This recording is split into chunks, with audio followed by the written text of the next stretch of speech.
My name is Dr. Luise Marino, and I'm the 2020 Dame Barbara Clayton award winner, and I'm delighted and honoured to have won the award and to be associated with such a fabulous clinician and supporter of dietitians.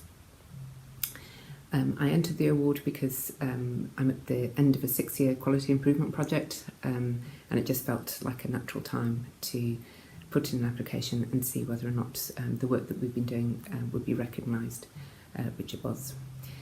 So, which is fantastic because it also then lends credibility to the project, and then hopefully, if I apply for future grant awards, showcases that the fact that it's been recognised by our professional body.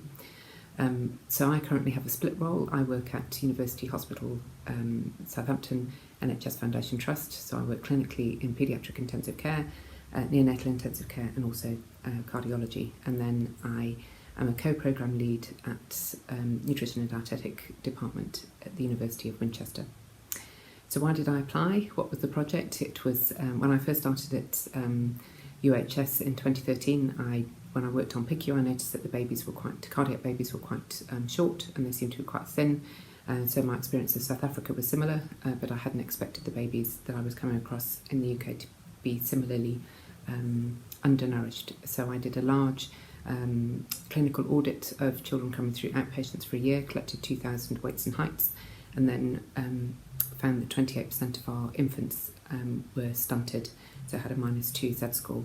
And then I did a project looking at bioelectrical impedance to see whether or not those with a phase angle, whether we could predict whether they would stay longer. And we found that children and infants with a phase angle of less than 2.8 on day 2 of following surgery were 4 times more likely to spend longer in intensive care.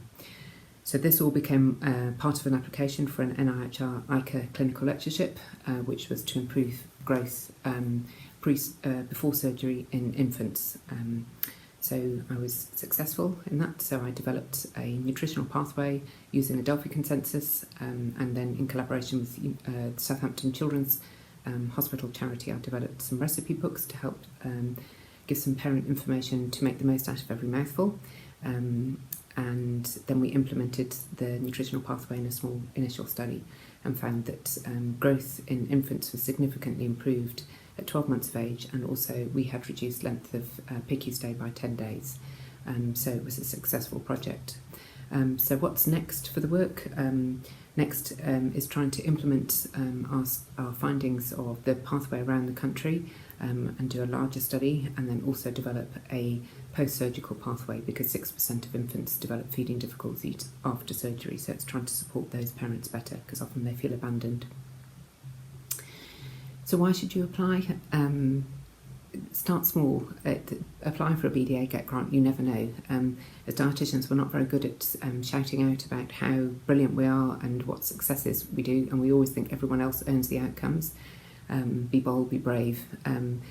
Find a clinical outcome that's yours, investigate it, audit it, and then start small and build up.